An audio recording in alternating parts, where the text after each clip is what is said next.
Hi, everyone. My name is Fred Mock. I'm a pastor, the English pastor at Chinese Church in Christ, South Valley in San Jose. And I'm here with David Burke and Tim Tang. And we are broadcasting for Next Generation Church. And we're having a conversation about the history of this site and what our hopes are for it going forward. And I'm talking to one of the site's founders, David Park.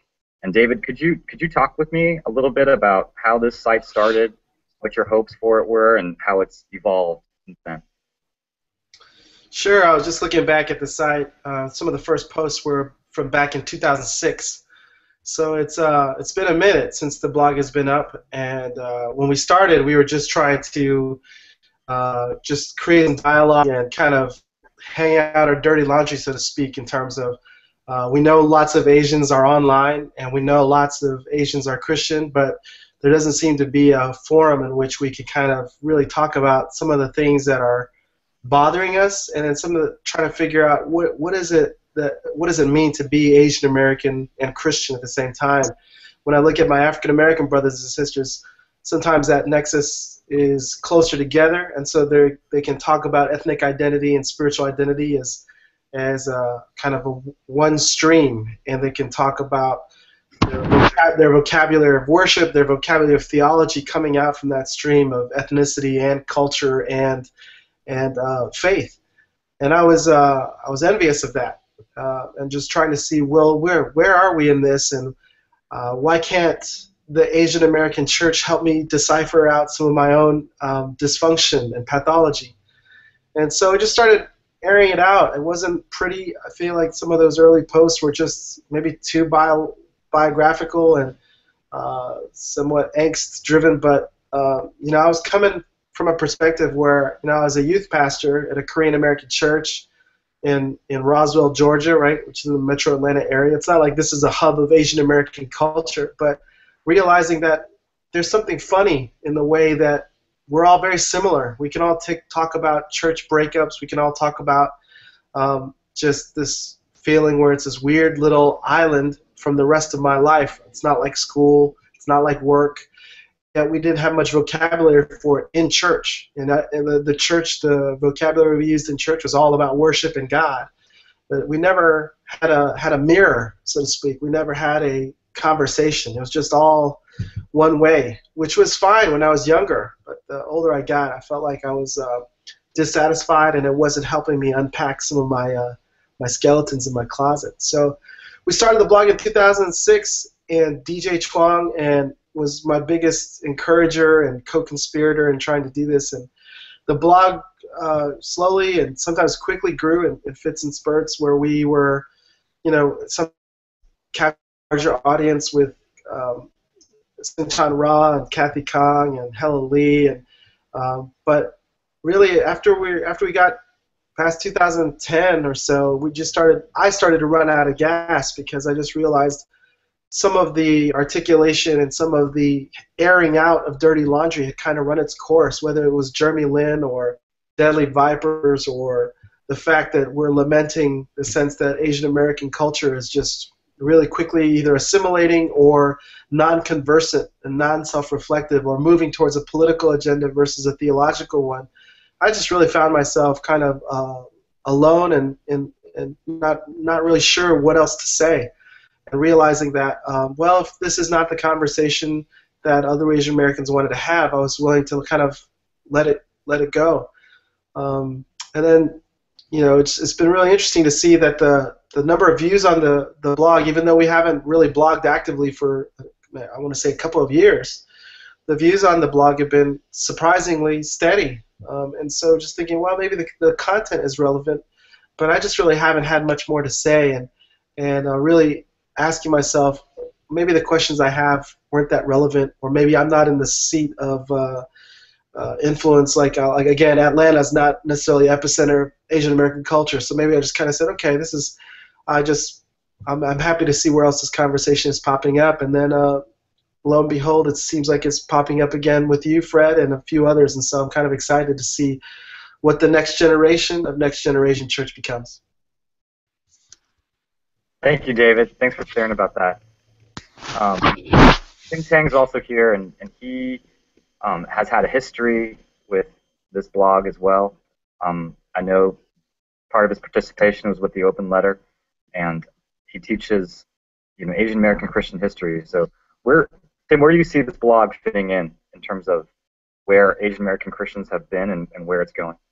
Well, I think this particular blog, I'm not really an active blogger myself, but as an observer and seeing what David has been doing over the years, I think this blog represented, at least in the recent past, a very rare form of expression that comes from the evangelical Asian American perspective, one that is much needed, in my opinion. I think that we're still living in a time, even though Asian Americans are growing presence and we're somewhat becoming more influential, we're still a very marginal community within the white evangelical world, and our voices are not very well heard. And some of the thought leaders among Asian Americans are found in seminaries and at least mainline seminaries, perhaps.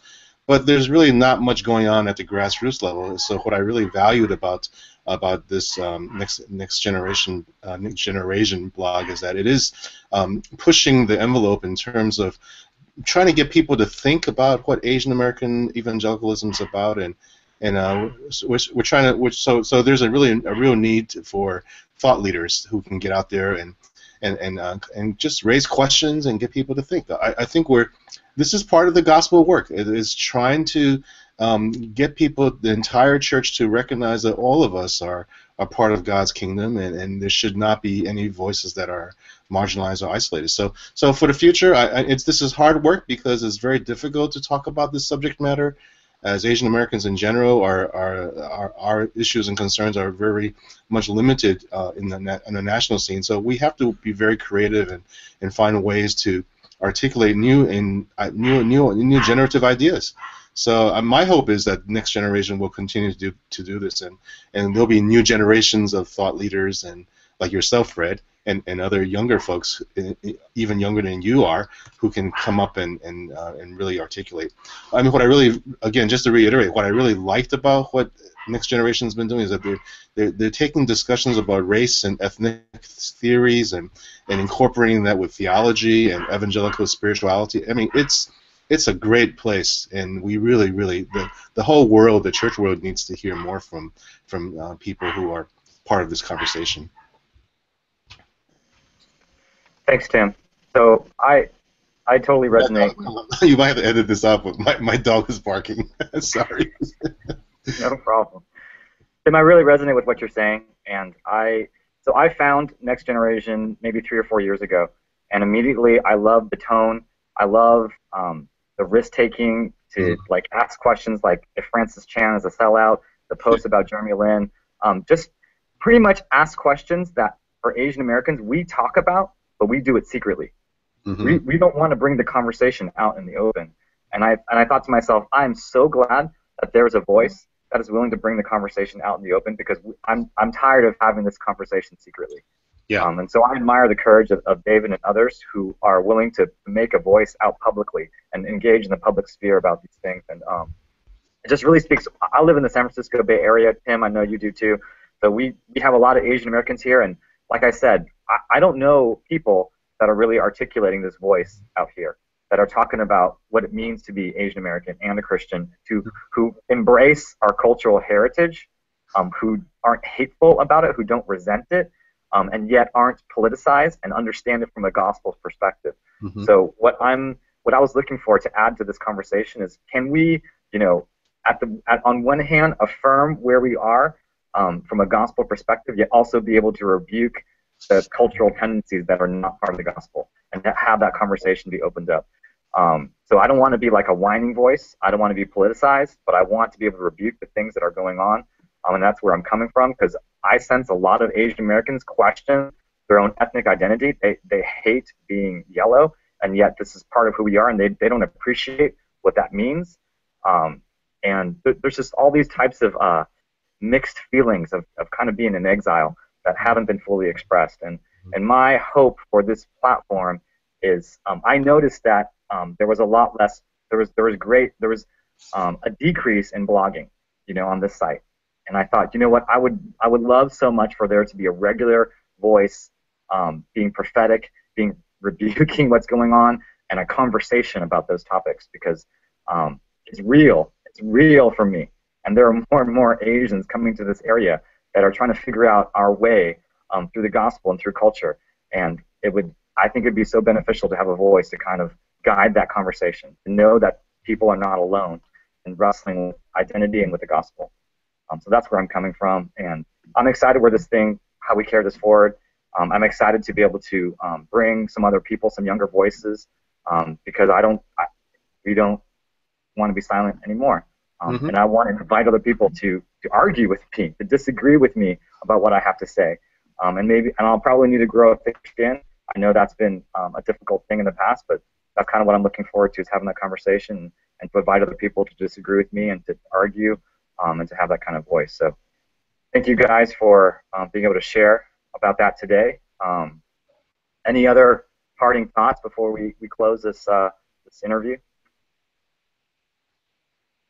I just want to say that the thing that has been refreshing, and I believe will continue to remain refreshing under Dave and your leadership in the future, will be the sense that we're not just talking about church growth, evangelism, and the traditional language of building a church culture, or even church planting, but this is a place where we can have some authentic, creative vision for who Asian Americans are as Christians, and how we can participate in the wider church in the world. So praise God for you guys, and keep it up. Develop those thick skins, and I'll try to do what I can to help out. Thanks, Tim. David, any last thoughts? Just shout out to all the OGs. Like, there's a lot of people that came before us. We're just part of the conversation, and I have a lot of hope. I have a lot of hope.